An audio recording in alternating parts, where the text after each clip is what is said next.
তো বন্ধুরা, কিছুদিন আগে আমি দিলখুশ বিরিয়ানি ঘর নিয়ে কিছু ভিডিও বানিয়েছিলাম।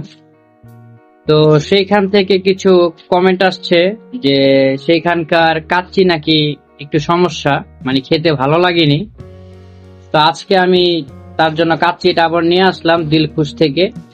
আসলে তাদেরকে আমি বলেছিলাম আমার ভিডিওর মাধ্যমে যে আমাদের কামরাঙ্গি চর নার্সারি গুলি 12 নম্বর মাথায় দিলখুশ বিরিয়ানি ঘর নতুন একটা হোটেল হয়েছে।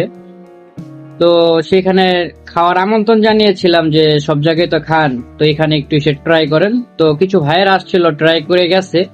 তো তাদের কাছে নাকি কাচ্চিটা ভালো লাগেনি, কিন্তু আমি ভিডিও করেছিলাম খিচুড়ি নিয়ে। তো খিচুড়িটা আমি খেয়েছি, আমার কাছে অনেক ভালো লেগেছে। আর খাবারের জিনিস নিয়ে মিথ্যা কথা বলা ঠিক না।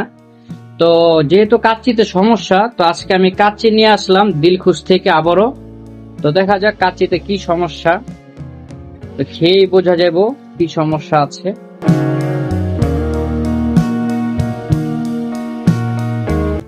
এই হচ্ছে তাদের কাচ্চি। তো আমি কাচ্চির সাথে একটা ডিম নিয়েছি, প্যাকেজ একটা ডিম, আর এখানে একটা মাংসের পিস। এটা হচ্ছে গরুর কাচ্চি, আর একটা আলু। তো এখন আমি খেয়ে দেখি এটা আসলে কিরকম, সবার মন্তব্য ঠিক না ভুল। না খেলে তো ভাই বুঝতে পারবো না। বিসমিল্লাহ। কাচ্চি জিনিসটা সবারই প্রিয়, আর কাচ্চির দামটা একটু বেশি।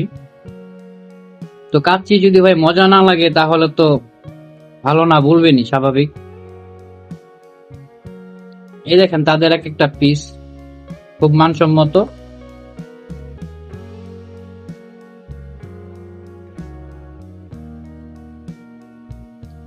সবাই আমি খাইলাম।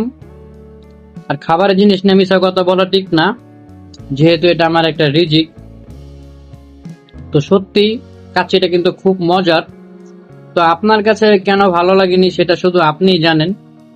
আসলে ভাই সবসময় রান্না একরকম হয় না, কিছু সময় ভুল হতেই পারে।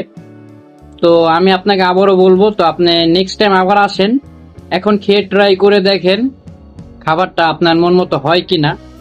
তো খাবারটা আমি খেয়েছি, সত্যি অসাধারণ, ভালো লাগার মতো একটা কাচ্চি। তো আপনি আবার আসবেন, আবারও খেয়ে যাবেন। ধন্যবাদ।